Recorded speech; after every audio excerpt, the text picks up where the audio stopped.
Dulu nabi-nabi yang terdahulu medan kerjanya terbatas, arealnya terbatas, waktunya pun terbatas. Nabi Ibrahim di tempat ini, Nabi Lut di tempat ini, beda-beda, dan nggak bisa pergi ke tempat yang lain. Nabi Yunus tempatnya Ninawa, tapi beliau meninggalkan ke kampung yang lain. Padahal belum ada perintah Allah, belum ada perintah Allah. Berarti Nabi Yunus telah meninggalkan medan kerja yang Allah tentukan. Maka walaupun meninggalkannya itu dengan ijtihad, bahwa saya disangka orang baik-baik, tapi itu bukan garapan kamu, bukan garapan kamu. Ini kasih pelajaran yang Allah dimasukkan. Nabi Yunus paham, saya salah. Maka hari ini subhanahu wa ta'ala, bagaimana istighfarnya Nabi Yunus alaihissalam. Dan ini istighfar yang harus diikuti oleh umat. Nabi Yunus alaihissalam memahami, saya salah. Maka beliau katakan, وَذَنُّونَ إِذَا رَمَ غَاضِبًا فَظَنَّ أَلَّا نَقْدِرَ عَلَيْهِ فَنَادَى فِي الظُّلُمَاتِ أَلَّا إِلَهَ إِلَّا أَنْتَ سُبْحَانَكَ إِنِّي كُنْتُ مِنَظْ ظَالِمِينَ. Dia pun di tengah kegelapan, gelap malam, gelap perut ikan, gelap laut lagi, sangat gelap betul-betul. Nada fi zulumat, dia mendoa fi zulumat, dalam kegelapan, bukan cuma satu gelap saja, minimal 3 kegelapan. Gelapnya malam, gelapnya laut, dan gelapnya perut ikan. La ilaha illa anta subhanak inni kuntu minadz zalimin. Ya Allah, saya yang zalim ya Allah. Bukan umatku yang zalim, aku yang zalim, aku yang salah. Istighfar, mengakui kesalahan. Kemudian yang kedua, bukan cuma istighfar saja lantas tidak berbuat. Beliau pun niat, ya Allah, saya akan kembali ke medan kerja. Saya enggak jadi nyebrang, tapi akan kembali ke medan kerja. Maka dengan dibuat dua tadi, lisannya mengucapkan istighfar dan hatinya betul ingin kembali ke medan, maka Allah katakan fanajjainahu minal gham, kami selamatkan Yunus dari kesusahan. Jadi dalam perut ikan adalah kesusahan. Allah subhanahu wa ta'ala di perut ikan susah. Fanajjainahu minal gham, kami selamatkan dari susah. Dari perut ikan tadi. Dan ternyata itu bukan cuma untuk Nabiullah Yunus alaihissalam saja. Wa kadzalika nunjim. Begitulah sunnah kami sampai hari kiamat untuk menyelamatkan umat Nabi Muhammad, orang yang beriman. Wa kadzalika nunjil mu'minin. Jadi orang beriman dari umat Nabi Muhammad SAW, kalau mereka meninggalkan medan kerja, meninggalkan medan dakwah, maka hidupnya kepanasan. Sebagaimana Nabi Yunus alaihissalam tadi. Walaupun sekarang dia punya istana, punya macam perusahaan, bahkan mungkin punya pesantren besar, jadi kiai, jadi ulama, dia pun memberikan targiban, tapi nggak keluar lagi di jalan Allah Subhanahu Wa Taala. Nanti akan kepanasan di pondok tersebut. Dia akan kepanasan di madrasah dia akan kepanasan di istana dia, akan kepanasan di bisnis-bisnis dia dan sebagainya. Dan Allah tidak akan selamatkan itu orang ini, umat yang lari daripada kerja, kecuali buat dua kerja. Pertama istighfar, dan kalau cepat-cepat kembali kepada medan kerja. Bersedia tuan-tuan? Hari Allah. Jadi yang membina ini umat adalah kerja. Jadi Allah bina ini umat melalui kerja. Allah katakan walladzina jahadu fina lanahdiyannahum subulana. Jadi semakin umat terjun dalam medan kerja, nanti akan Allah perbaiki kehidupan mereka. Hadirin Allah Subhanahu wa taala. Salah seorang teman kita, dia belajar di Madinah, saya di Mesir. Ketemu kita di Pakistan waktu saya belajar lagi. Dia katakan, Lutfi, teman-teman saya, ini sekitar 2 tahun 98 atau 99 waktu itu. Kami masih di Karachi. Dia katakan, Lutfi, teman-teman saya, maaf, dari kawan-kawan dari Salafi di Madinah banyak kritik saya, ngapain kalian ikut orang tablik? Banyak bidah, banyak syirik dalam kehidupan mereka. Maka beliau katakan, terus memang saya akui masih ada hal-hal yang syirik, bidah dalam tablik, yang dikerjakan oleh orang-orang tersebut. Mafhum, mereka baru dalam dakwah dan sebagainya. Tetapi saya yakin selama mereka terus terjun dalam medan kerja, pasti Allah akan perbaiki mereka. Karena Allah Ta'ala berjanji, walladzina jahadu fina lanahdiyannahum. Siapapun yang bermujahadah, berkorban dalam agama kami akan berikan hidayah pada mereka. Jadi hadirin Allah Subhanahu wa taala, ini kerja akan membentuk sifat dalam hidup dan kehidupan. Selama kita terus terjun dalam medan kerja, nanti akan dibentuk sifat oleh Allah Subhanahu wa taala. Bahkan Maulana Umar Palampuri katakan, Kalau dahulu para sahabat radhiyallahu anhu dibina oleh Nabi SAW, baik dalam safar atau dalam di Madinah, mereka dibina, kemudian diberangkatkan. Sekarang kita berangkat, belum ada yang membina kita, kita nggak punya Nabi lagi. Lantas bagaimana ini umat? Hari Subhanahu wa ta'ala, maka beliau katakan, kita sama-sama keluar, sahabat Nabi juga keluar. Cuman dahulu bedanya antara kita dengan para sahabat, beliau katakan kanatis sahabat radhiyallahu anhum yakhrujuna bid-din. Adalah para sahabat Nabi radhiyallahu anhum, mereka keluar membawa agama. Sedangkan kita wa nahnu nakhruj lil husul ala din. Sedangkan kita berangkatkan untuk mendapatkan agama. Jadi kita ini blank, Pak. Agama enggak ada. Sifat enggak ada. Kita keluar untuk mendapatkan agama. Sahabat Nabi keluar membawa agama. Sehingga mereka pergi kemana-mana setelah wafatnya Nabi, kata kunu mislana. Jadilah kalian seperti kami. Seperti kami siapa? Seperti Abu Bakar, Umar, Utsman, dan Ali radhiyallahu anhu. Jadi kehidupan mereka telah dibina oleh Nabi sehingga mereka berani mengatakan kunu mislana. Jadilah seperti kami. Kita berani enggak ngomong kayak begitu? Kepada umat kunu mislana. Karena beda. Mereka keluar membawa agama, sedangkan kita sekarang keluar untuk mendapatkan agama. Nah, hadirin subhanahu wa ta'ala, maka kita jangan sampai tertipu oleh sertifikasi. Karkun 4 bulan, EPB, negara jauh. Yang penting 4 bulan. Kalau nggak 4 bulan, percuma, nggak usah, jangan. Hadirin subhanahu wa ta'ala, penting 4 bulan keluar jalan Allah, penting 40 hari. Tapi jangan lupa, itu adalah sarana untuk membawa kita kepada sifat. Jangan sampai yang penting 4 bulan. Kalau enggak 4 bulan enggak akan paham agama walaupun dia ulama besar di pesantren. Hadirin, bukan begitu. Sehingga ulama tersinggung gara-gara kita tadi. Maka masyayikh kita hadirin semua katakan, kita keluar untuk mendapatkan agama. Hadirin subhanahu wa ta'ala. Maka Syekh Muhammad Ilyas juga mengatakan, kapan orang dikatakan sudah kerja.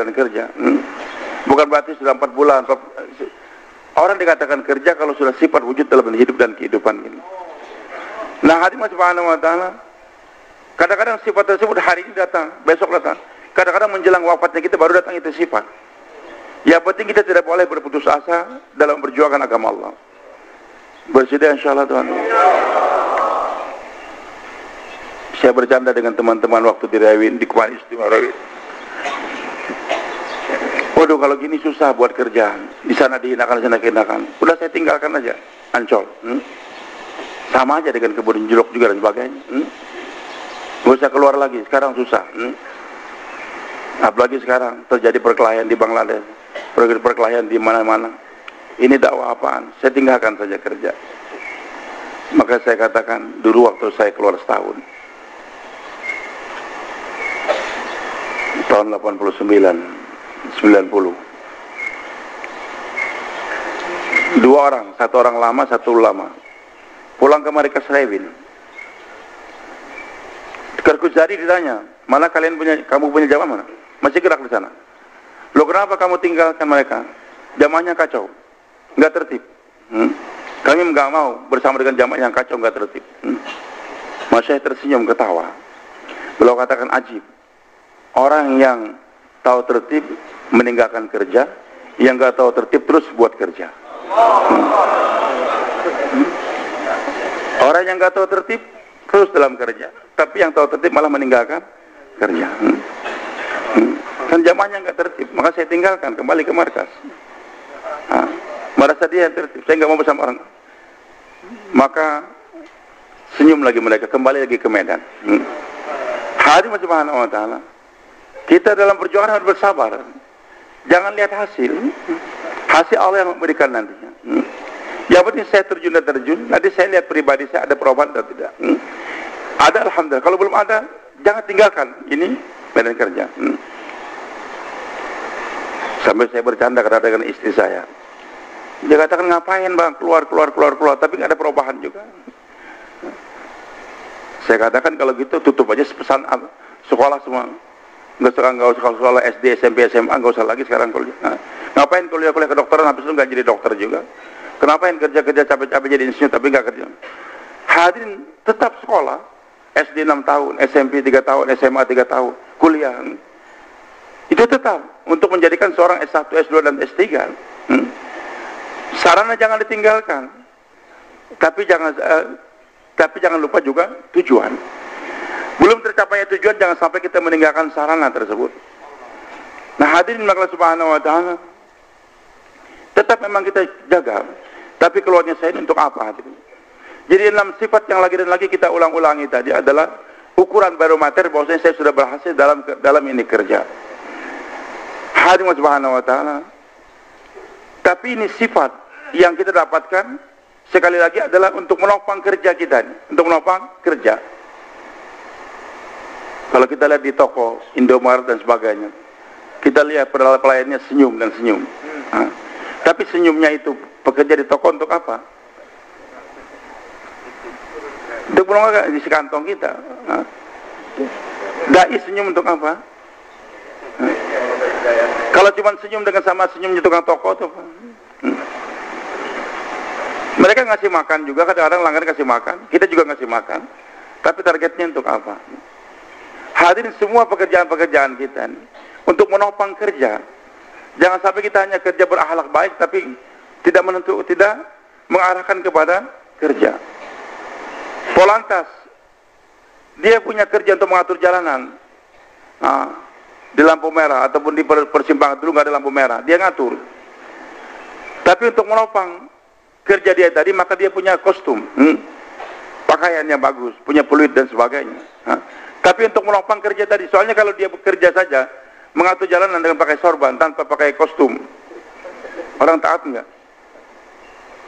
Tidak kan? Jadi supaya dia berwibawa dalam kerja dia tadi, dia berpakaian.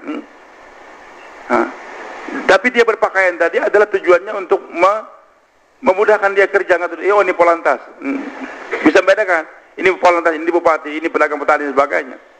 Tapi jangan sampai ada orang, masya Allah enak ya jadi Polantas, pakaian gitu, lantas dia beli juga baju kostum, ngatur jalanan, malah salah dalam pengaturannya tadi.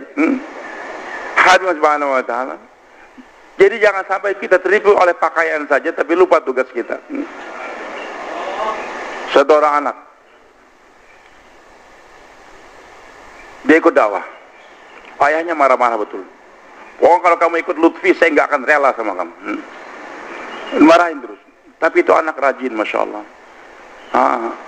Dia tetap menghormati orang tuanya, cium tangan orang tua. Tapi subuh-subuh sambil jadi tukang ojek, dia datang dengan bayan. Nanti keluar lagi 3 hari. Tapi tetap juga ayahnya. Tapi satu ayahnya tahu juga, udah kamu nggak boleh masuk ke rumah saya lagi. Saya nggak rela kalau kamu masih ikut Lutfi terus. Masih ikut kerja dakwah. Ada beberapa teman kita risau, dan kebetulan teman ayahnya ini. Kalau gitu saya ingin damaikan kamu dengan ayah kamu. Saya katakan jangan cepat-cepat mendamaikan dia, Pak. Biarkan, terjunkan dia dalam medan dakwah, terjunkan terus. Pahamkan dia. Nanti Allah Subhanahu wa taala akan lembutkan hati orang tuanya. Hadirin Allah Subhanahu wa taala. Karena dai itu harus punya target. Apa targetnya? Nabi SAW sabdakan, man ardallah fi sakhatin nas radhiyallahu anhu wa radhal anhu nas. Barang siapa mengejar ridhonya Allah, di tengah-tengah manusia marah. Jadi memang untuk mengejar ridho Allah, tentu ada manusia yang enggak suka. Tapi kalau target kita mencari ridho Allah, apa yang terjadi? Radhiyallahu anhu, Allah ridho pada waktu itu pada dia, wa radhal anhu nas. Nanti manusia yang marah-marah akan ridho kepada dia. Wa man ardal nas fi sakhatillah, barang siapa mencari ridho manusia, senangnya manusia, sementara Allah marah, sakhat Allah, Allah marah sama dia, wa sakhatul anhu nas. Nanti Allah jadikan semua manusia akan marah sama dia. Saya ingin cari ridho Allah, terjun dalam dakwah, istri marah, ayah marah, semua marah, enggak apa-apa. Yang penting cari target Allah. Nah, tapi Allah janji kalau sudah Allah ridho, nanti semuanya akhirnya sebelum kau wafat, semua akan ridho pada kamu. Teman-teman pun tanpa sepengetahuan saya datang kepada ayah, bicara-bicara lembut ayahnya. Dipanggil, nak masuk. Saya nggak sebutkan namanya. Ayahnya pelukan sama ayahnya, ciuman lagi, ayahnya pun senang. Ya, saya ridho sama kamu. Yang penting kamu taat pada saya. Tapi setelah itu nggak pernah lagi ke markas. Nggak pernah lagi 3 hari. Sehingga dia buat usaha, jual dagang dan sebagainya. Saya tanyakan kepada teman-teman, apa yang kalian targetkan? Damaikan dia dengan ayahnya, pelukan apa segala macam. Tapi tinggalkan medan kerja dakwah. Apakah Allah ridho dengan perbuatan kalian demikian? Jadi hadirin subhanahu wa ta'ala, cari ridho Allah subhanahu wa ta'ala dalam ini kerja. Maka, tapi Allah janji kalau kita buat ini kerja terus, Allah akan ridho. Akan jadikan semua manusia yang gak senang tadi akan ridho kepada kita. Hadirin yang Allah subhanahu wa ta'ala, sifat tadi untuk menopang kerja, jangan sampai kita terlena. Oh, ini orangnya baik, senyum dan sebagainya, tapi nggak buat kerja dakwah lagi, tidak. Sekedar dipuji oleh manusia, ini Pak Haji bagus sekali, senyum dan sebagainya, tapi nggak buat lagi kerja dakwah, jangan. Tetap dalam kerja. Nah, hadirin subhanahu wa ta'ala, waktu kami kemarin di Malakan, kita gerak dan gerak ini untuk apa? Sebagaimana geraknya Ar-Roha, kisaran gandum. Dulu orang, sekarang masih banyak di India ini. Untuk menggiling gandum tadi ada 2 batu besar, bundar. Yang satu di bawah, satu di atas. Yang di atas ini bergerak. Nanti ada lubang dimasukkan gandumnya. Digerakkan sehingga nanti kulit gandum nanti keluar. Gandum yang bersih akan keluar dari bawah tadi. Jadi bergeraknya itu kisaran untuk mengeluarkan gandum. Kalau cuma gerak dan gerak saja tanpa mengeluarkan gandum, apa artinya? Hadirin yang Allah subhanahu wa ta'ala. Sama kita bergerak untuk menghasilkan tadi 6 sifat. Bagaimana da'i dan keberhasilan seorang da'i bukan banyaknya tashkilan, tidak. Bukan banyaknya tashkilan. Tapi dia sendiri bagaimana? Kemarin baru minggu yang lalu saya di Beaufort di Malaysia. Mereka mengadakan musyawarah Borneo. Apa maksud musyawarah Borneo? Kemarin waktu kita di Rewi, dilihat sekarang, maaf nih, di Semenanjung, Malaysia Barat, Kuala Lumpur dan sekitarnya masih lemah betul-betul SA ini. Sudah lemah sekali, terjadi lagi perpecahan di antara mereka. Tapi yang di timur, di Sabah, Masya Allah kerjanya bagus, semangat mereka kerja. Bahkan Mas Syekh sering datang ke sana. Maulana Ahmad Lat kemarin datang ke sana, tahun kemarin. Kita pun datang. Kemudian alhamdulillah bentuk juga surau Sabah, dan mereka minta izin mengadakan musyawarah Borneo setiap 3 bulan. Sabah, Brunei, Sarawak, dan Kalimantan Utara. Kami bagi tahu surau waktu di Rewi, Kalimantan Utara ikut musyawarah untuk membantu, bukan berarti keluar daripada Indonesia, tidak, karena lebih dekat sana. Dan saya janji akan datang. Tapi karena kita bertepatan dengan musyawarah Indonesia, waktu itu tanggal 7 kita musyawarah, kami nggak bisa hadir. Namun musyawarah Indonesia juga di-cancel karena kita akan hadir ke Bangladesh, Jurkodama. Tapi ternyata di-cancel juga Jurkodama di sana. Maka saya bagi tahu Habib Husin,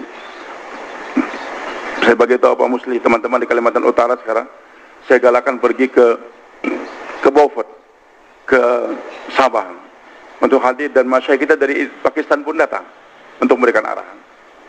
Maka beliau katakan, hadirin subhanahu wa ta'ala, dai jangan terkesan kepada hasil, jangan terkesan kepada banyaknya pengikut, tidak. Bahkan para nabi sendiri ketika Allah tanya, apa hasil kerja kamu? Yauma yajma'ullahu rusula, hari kiamat Allah kumpulkan para rasul. Fayaqul, Allah tanya, madza ujibtum, apa hasil kerja kamu? Apa hasil kerja kamu? Jadi semua nabi dikumpulkan, ditanya, madza ujibtum, apa hasil kerja kamu? Maka para nabi katakan, la ilma lana, kami enggak tahu ya Allah. Jadi para nabi, kita data boleh, tapi para nabi jelaskan, kami tidak tahu ya Allah. Yang penting kami kerja. Maka hadirin yang Allah, jadi orang yang buat kerja dengan usul yang benar, tertib yang benar, walaupun dia tinggal di tengah hutan sendirian, Allah akan terima dia.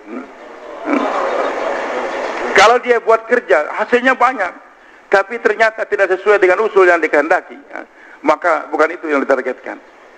Maka keberhasilan da'i tadi adalah da'i itu sendiri. Allah katakan, walladzina jahadu fina lanahdiyannahum subulana. Jadi mereka yang berkorban dalam agama kami akan berikan lanahdiyannahum, kami berikan hidayah kepada mereka yang bekerja. Bukan lanahdiyannabihim, kami akan jadikan dia sebab hidayah, tidak. Hidayah kepada da'i itu sendiri. Kepada da'i itu sendiri. Hadirin yang dimuliakan Allah, bukan banyaknya tashkilan, tidak. Kita sering menjelaskan. Hadirin subhanahu wa ta'ala, Nabi menceritakan Uridat alayal ummah, diperlihatkan pada umat yang banyak sekali. Dibukakan hijab di hadapan Nabi kita Muhammad SAW. Faraitun Nabiya wa ma'a Ruhaid. Saya lihat satu orang Nabi masuk surga. Bersama dia Ruhaid. Jumlah antara 3 sampai 9. Nabi dakwah sekian lama, tashkilannya cuma berapa? 3 sampai 9. Wan Nabiya ma'ahu rajul aw rajulan. Ada Nabi tashkilan dia cuma 1 atau 2 orang saja. Wan Nabiya laisa ma'ahad. Bahkan ada Nabi masuk surga sendiri, enggak ada pengikut. Sekian lama korban dakwah, tapi ternyata tashkilannya tidak ada sama sekali. Baru diperlihatkan padaku ufuk yang banyak. Pantu lihat ufuk, lihat di penjurusan. Aku lihat umat yang banyak. Aku kira umatku, bukan, itu Musa alaihissalam sama umatnya. Untuk di ufuk al-akhir, lihat lagi di ufuk yang jauh lagi. Ternyata aku lihat banyak sekali. Itulah umatmu. Bersama mereka ada 70.000 orang yang masuk surga tanpa hisab dan tanpa azab. Hadirin Allah, alim ulama katakan Nabi yang enggak punya tashkilan, surga beliau ini enggak bisa disaingi oleh surganya Abu Bakar As-Siddiq radhiyallahu anhu. Begitu hebatnya Abu Bakar As-Siddiq pada dalam perjuangan. Separuh umat ini tashkilan beliau. Bahkan imannya Abu Bakar letakkan dalam satu timbangan, umat semua di dalam timbangan yang lain enggak bisa mengalahkan imannya Abu Bakar As-Siddiq radhiyallahu anhu. Begitu hebatnya Abu Bakar. Surganya juga sangat hebat sekali. Hadirin Allah, tapi bagaimanapun pengorbanan Abu Bakar As-Siddiq, surganya Abu Bakar nggak bisa menyaingi surganya Nabi yang nggak punya tashkilan tadi. Ini Nabi, ini sahabat.